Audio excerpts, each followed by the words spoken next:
Hello, welcome. Thank you for joining us today. My name is Jeremy Conkle, and this is Hayden Interactive. And with me today, I have Rebecca Hayden and Rosamond Hayden. If you would introduce Hi. yourself for our viewers and tell them a little bit about yourself. I'm Rosie, and I work at Hayden Interactive. We are a small family business, but we really strive to build relationships with our clients that revolve around strategy and growing their companies. And I'm Rebecca Hayden. I was the first person at Hayden Interactive, and then Rosie, who is my daughter, joined me.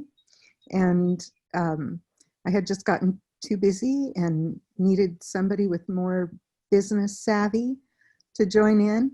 I've been doing search engine optimization for, 13 years now? That's really a long time. So I have a lot of experience with that and really enjoy it. I enjoy the whole puzzle aspect of it, and we really love to get great results for our clients. So Rebecca, with you being in the industry for so long, how are you seeing this current dynamics with COVID that we're facing? Is this different? Is this more of the same? What is it for somebody with years of experience like you in this search engine? It depends what industry you're in. Okay. And certainly it's an opportunity for people. You have to have an online presence. That's the only way people are going to see you in most cases now. And folks who are not updating their web presence or who don't even have a website, and there are still a lot of small businesses that are in that position, they're missing out completely. It's like they've disappeared. But there are some industries that are doing really well. Some of our clients, we have a dog breeder, and people right now, they want a puppy at their house. Wow. And, business is booming for her. And of course, we work with a lot of healthcare folks. For some of them, it's a big challenge. How are they going to deal with people online? Those who hadn't thought about that before and weren't prepared are having more difficulty. But I don't think that we're looking at a situation where it's the end of the world or the end of our economy. Some industries are doing really well because they're able to provide things that people need right now. And some industries are having to make changes to deal with their customers virtually.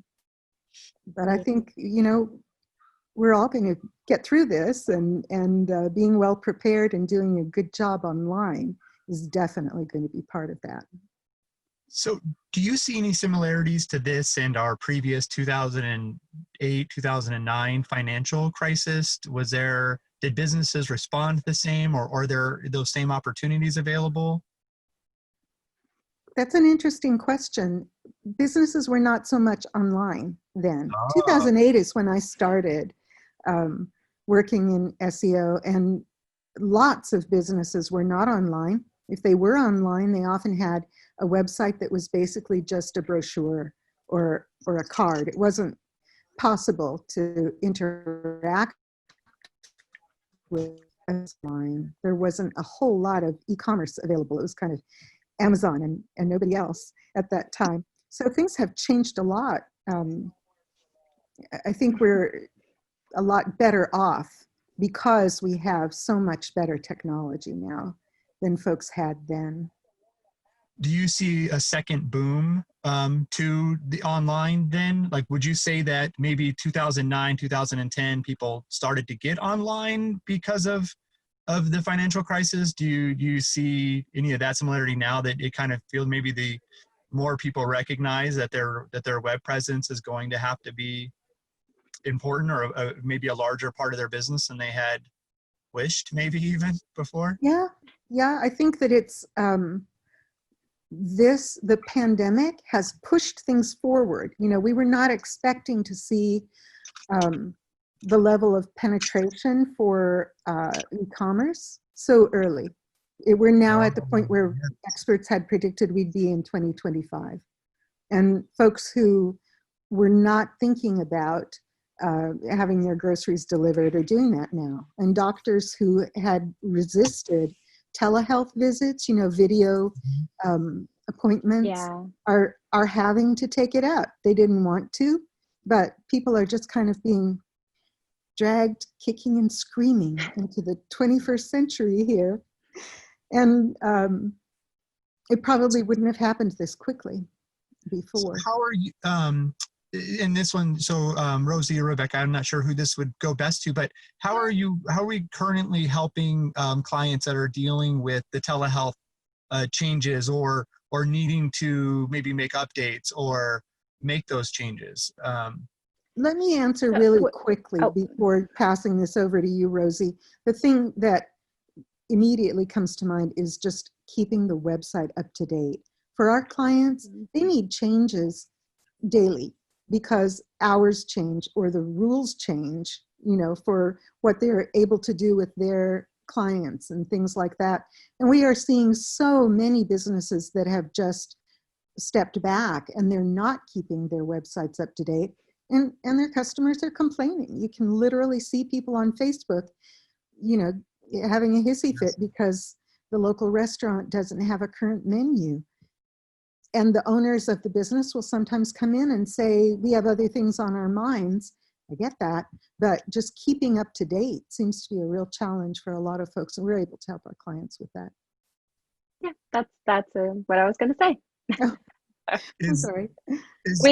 We can't provide telehealth services. Those are things that have to be going through companies that are accredited and HIPAA compliant and stuff like that. And we can't provide, the streaming services between a doctor and the patient, but we help them make sure that they maintain communication with their patients outside of those meetings and those, I guess not meetings anymore. What would they be called? Visits.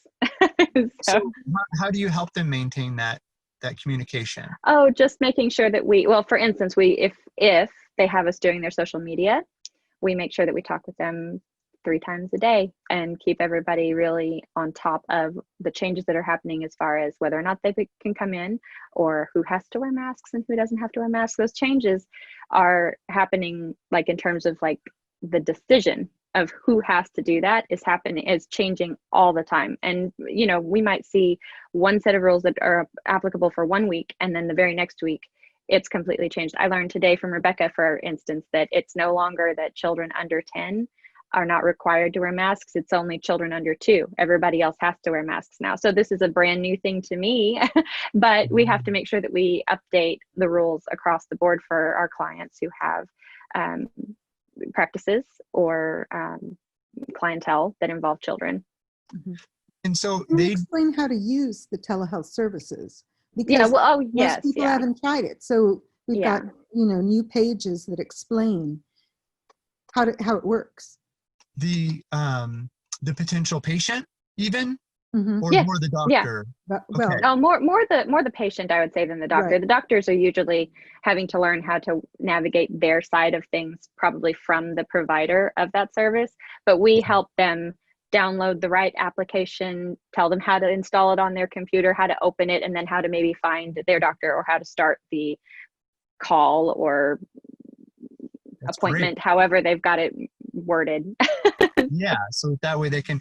And then for the doctors, you mentioned that you'll run, or you're running their social media, so you're making the posts on Facebook, and then they're just either helping communicate with you instead of having to make changes when they find out new changes that come up, instead of having to physically go and make those changes, and they're just communicating to you, and then Hayden is making all those changes on the back end. Right. Yes, we try to do our best to make sure it goes out immediately. And in some cases, it's nice because if you're a busy doctor, for instance, you might shoot out an email saying this change has to be done really quickly. And it can sound very short, and in some cases, maybe even not friendly, but it's not meant that way. It's just that you're busy. If you tried to do that on your social media to everybody, you would come across as, well, not friendly and short, but you can send that to us and then we can make it sound friendly and helpful. And you didn't have to stop doing whatever you were doing in order to still have that done and take care of your patients. Perfect. Yes. Yeah. And so what's been a let's say a current, what are with all of your clients, what seems to be the thing that they're needing the most right now, or how have you noticed that they've been looking for Hayden's help most lately with all of these changes? What does it seem like people are reaching out about? They're certainly just keeping things up to date, but Yeah. also for all of our clients, they want to talk about the pandemic. If you're a structural engineer, your clients want to see that you care about it, even though it's not directly relevant. And it's important to get accurate information out so that we're writing things about, for example, the rules for safety for factory workers, for folks who are working in that space. They're not involved with healthcare, but it's important to them to show that this is a concern for them, and it's important to them to make sure that that accurate information is available and to help their community get that information and know that it's reliable. It's also a way to make sure that you maintain communication with your clientele, patients, customers, whoever it is, whoever your audience is. It's hard to keep talking to them if you aren't saying anything at all. And sometimes not even sometimes, I think for a lot of people, especially folks who are struggling more right now, you don't have a lot to say because you're just worried. And so you don't want to just get on Facebook and say, I'm so scared, I'm really worried. And that's not, the thing you want to just be talking about through your company or through your practice. And so it's nice to make sure that there's somebody else maybe whose job it is to make sure that there's always something out there for them that is helpful and adds value to their life, even though things are kind of up in the air, and reminds them that you're there and that you care. Perfect. And so you're talking about the content that that we're putting out, that yes that is included in their additional updates and things like that. Yeah, and mostly, I'm talking about in that specific space, or in that, what I'm talking about right there, what I'm referring to, what I'm referring to right there is that the service where we come in and handle your social media posts or your blogging, the things that are just designed to have us talking to people for you. That's what I'm talking about. Perfect. There. Yeah. And so blogging clients, I'm sorry. No. I was going to say blogging clients need to continue to provide useful, valuable stuff for their... Probably more so now because people have more time to look, or not even necessarily time, but more drive. They're more interested to find things. And so for the folks who are really busy, like we mentioned, the dog breeder client, she totally does not have time to think about her blog right now. But and also is probably surprised that this is what happened, because she wasn't. Who would have thought that having a pandemic meant your business as a breeder of puppies was going to soar?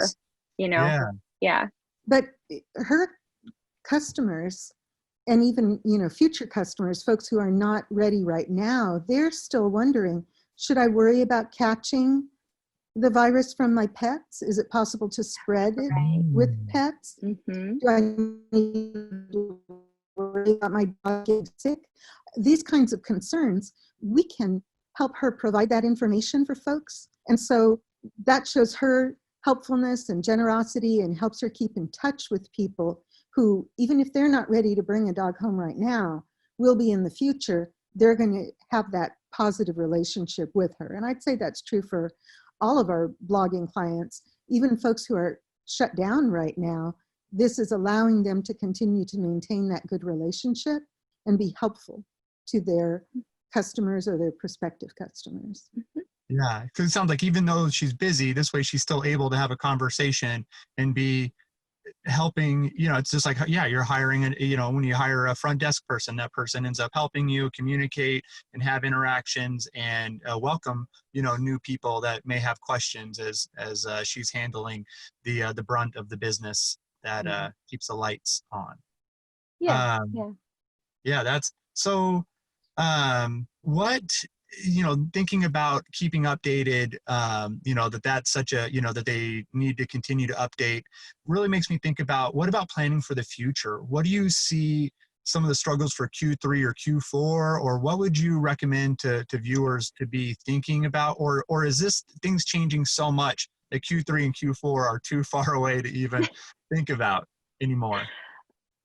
Um, I think that just like with, frankly, this applies outside of what we're going through right now too.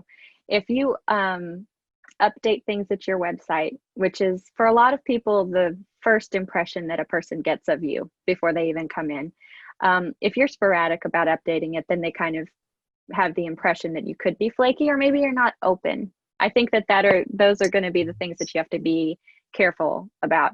But that doesn't just apply now. I do think that is something that people may need to consider, because I know that a lot of us are wondering whether or not our favorite boutiques, shops, whoever, is going to still be there after we can leave again.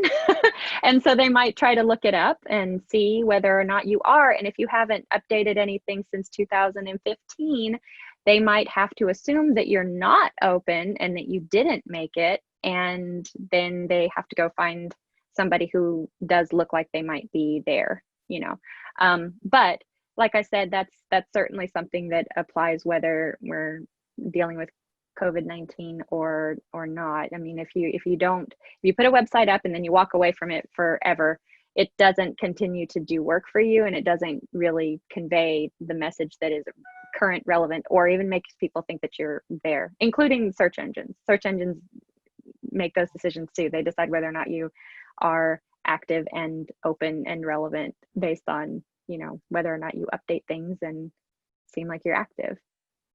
Okay. So would you say that right now that it's more important to be working on your on-site SEO compared to your off-site SEO, backlinks, and things of that sort? Both of those things are important.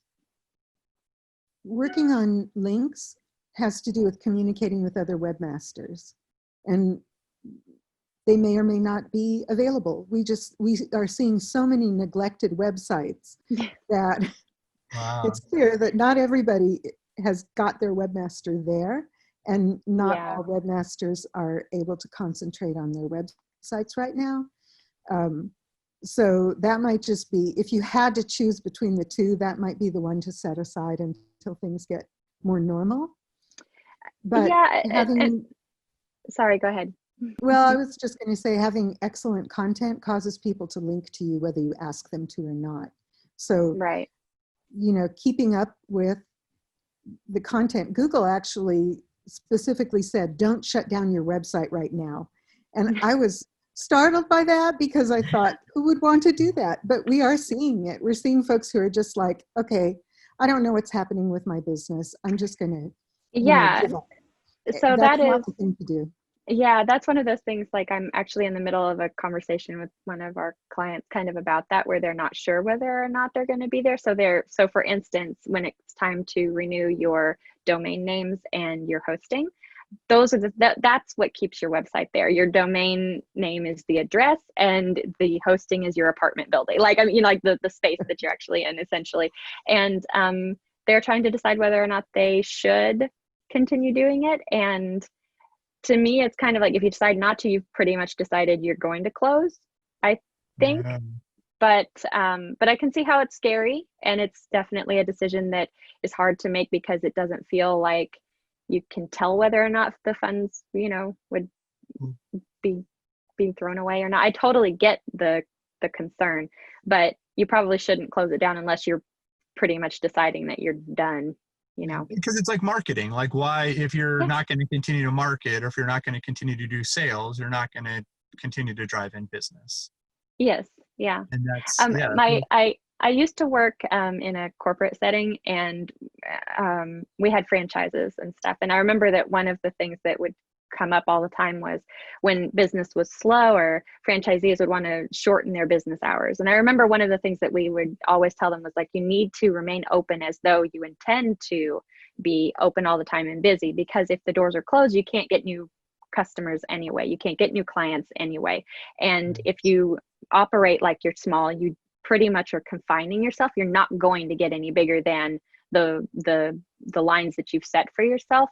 And that was hard for people to understand, but you could see a big difference between the stores that were like, you know, only open for 4 hours in the morning and 2 hours in the afternoon, and the stores that were open for 12 hours for the whole day. They continued to grow, whereas the other ones just pretty much stayed exactly where they were. And it's just like, you know, it's hard whenever you're struggling to think that you should just keep pushing forward.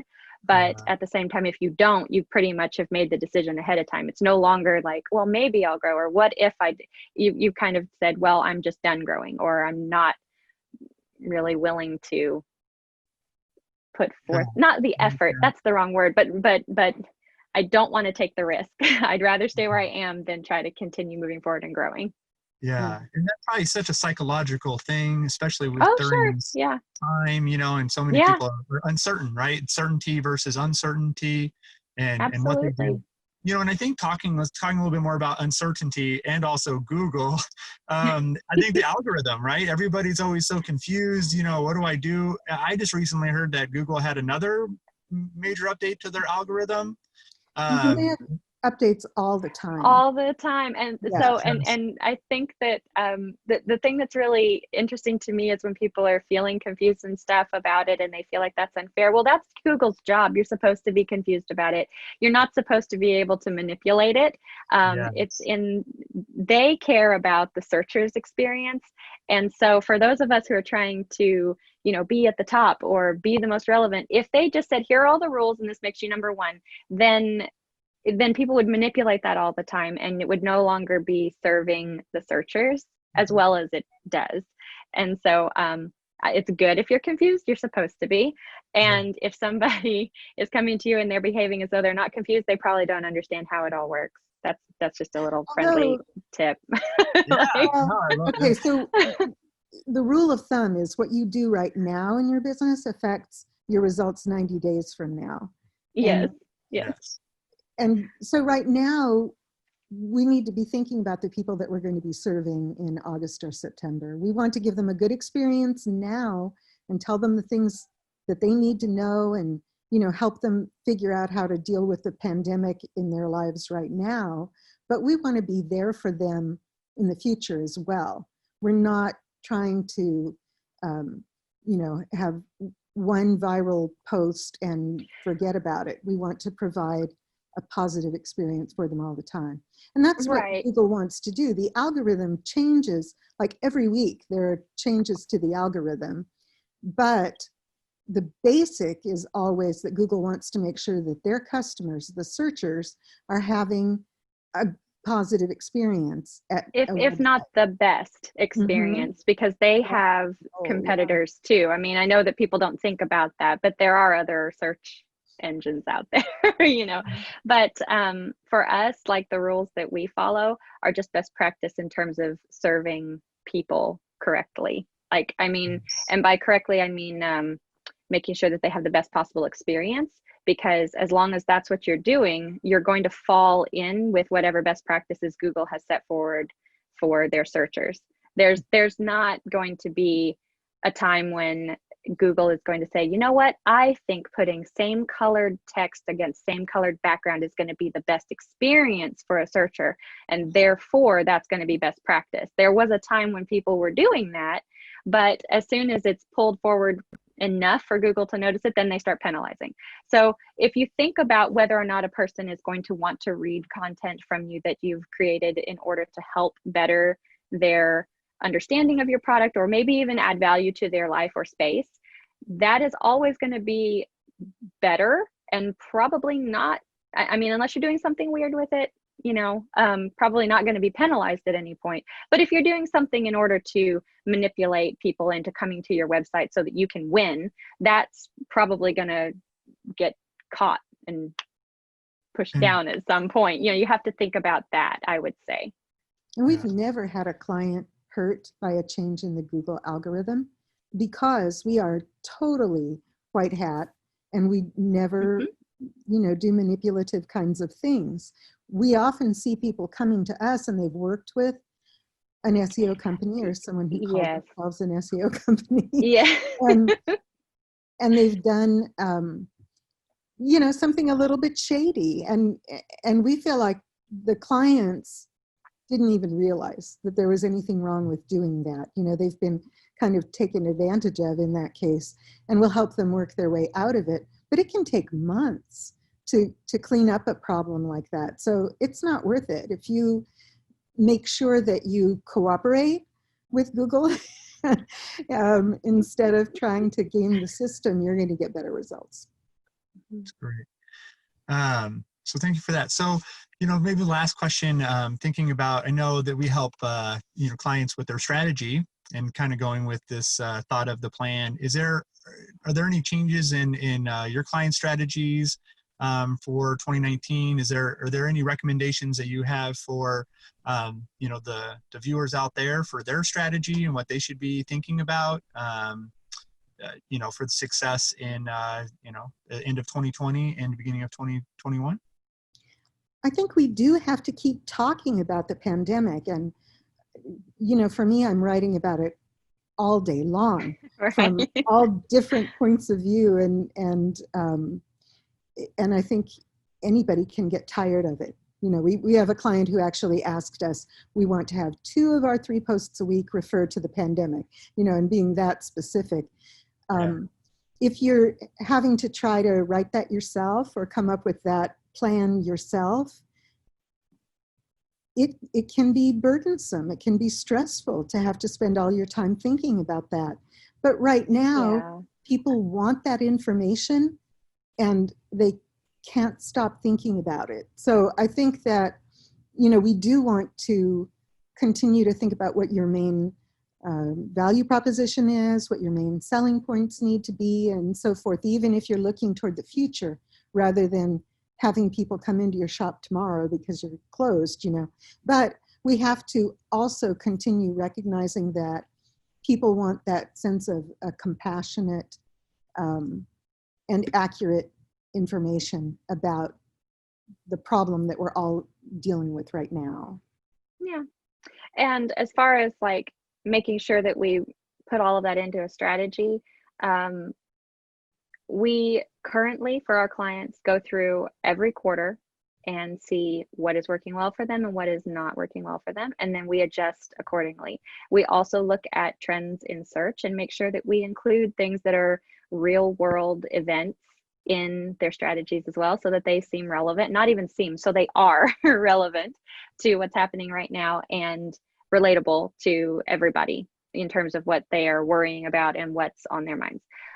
If you are a new, if you're not doing anything yet and you're considering what to do next, you definitely need to get some baselines.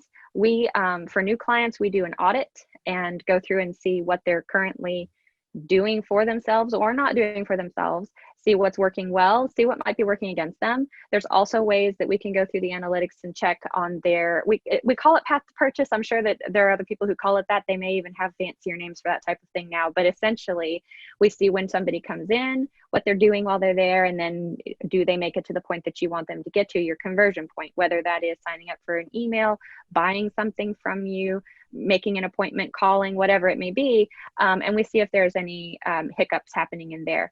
Once you know all of those things, then you'll have your baselines, and then you can make more educated decisions about what you're doing with your content and also what you plan to do in terms of your online presence as it feeds into the growth of your business moving forward. But if you don't have any ideas about how any of that stuff is working, it's very difficult to make decisions that are going to, first of all, that you can measure, but also whether or not they're going to be the best things for you, or if you're picking the thing that's furthest down the line and as opposed to this low-hanging fruit space, you could just be kind of shooting from the hip, and it can be using more of your resources and your time trying to accomplish the same thing. So I definitely would suggest, if you don't have baselines, to we can help you with that too if you need somebody to, but definitely identify those things so that you know where you're starting, so you know how you can get to where you want to go. So yeah, audit to find out what you have, maybe if your Hmm. past people had done some black hat, Yeah. things. Yeah.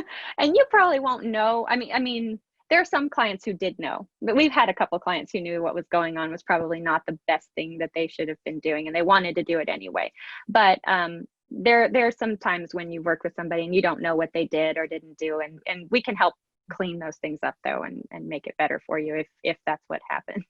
Yeah, and then know the plan for the future, what you need to Yeah. do, how you're going to Yeah. execute. And then I just really, I think that you do that quarterly is such a big deal, knowing that as we've seen in this first quarter of 2020, things change They within do. They that do. quickly.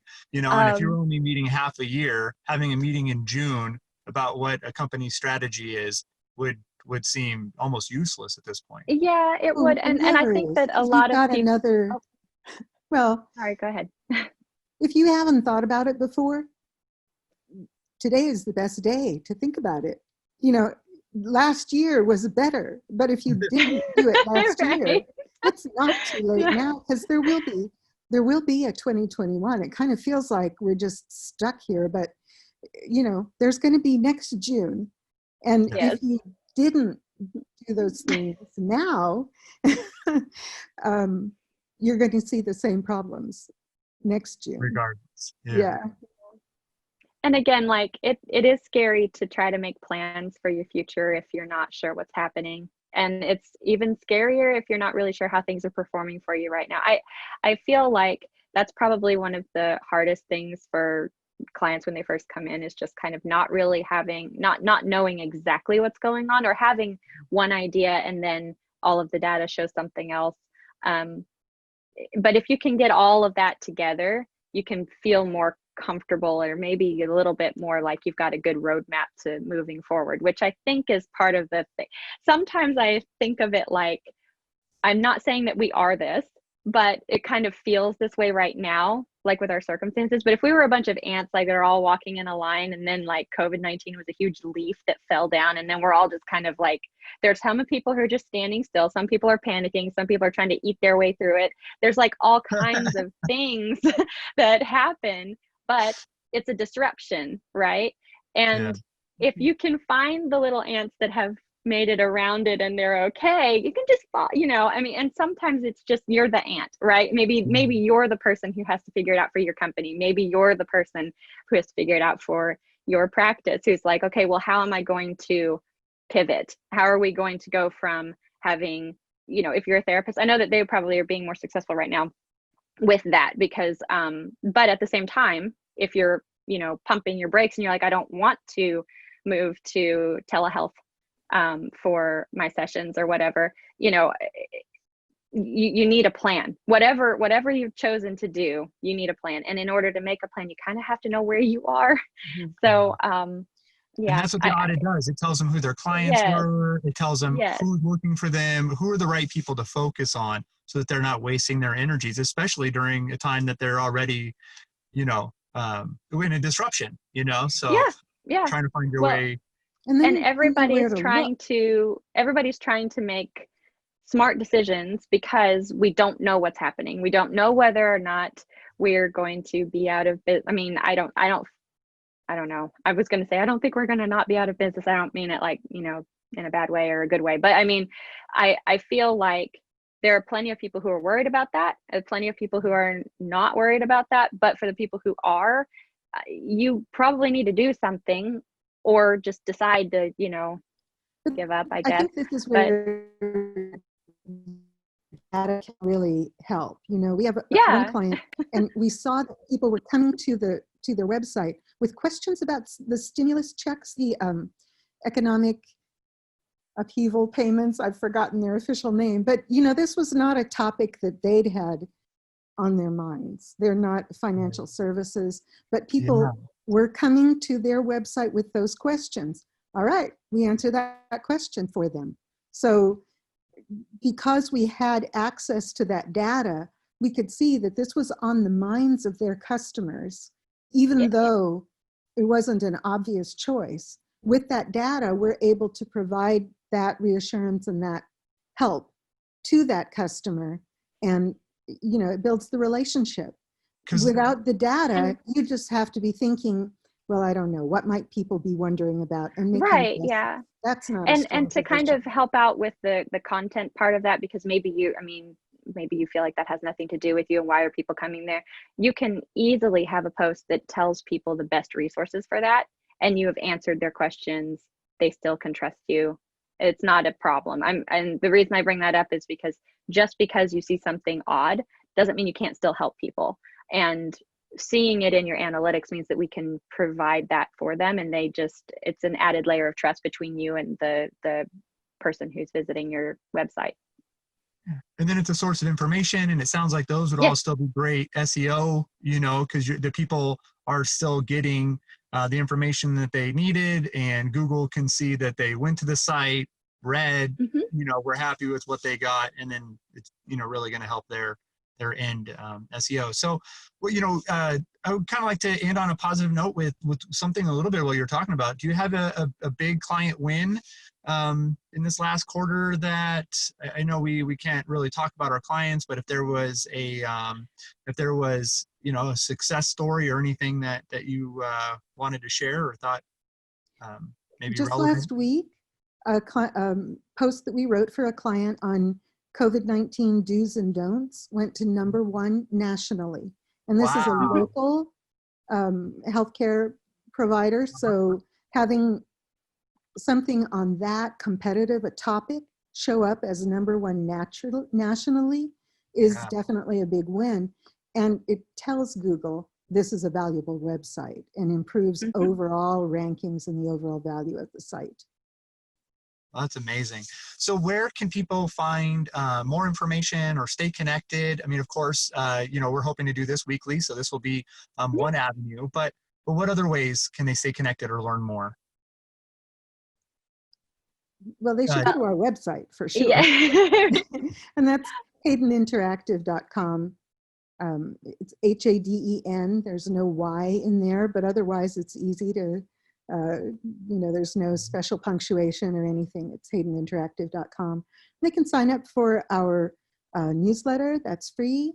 And, you know, we're on all the usual places for social media, and always happy to help and converse with people and answer questions.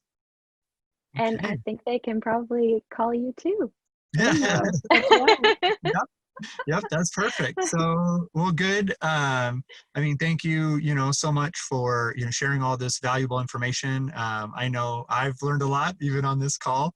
And I love that. I hope all the viewers did as well. And I do hope this is something that we continue to do every week, and that you viewers, you know, join us next time. So Sounds until great. then, Excellent. yeah, thank you. Thank you. All Thank you right. so much. All right. Bye. Bye.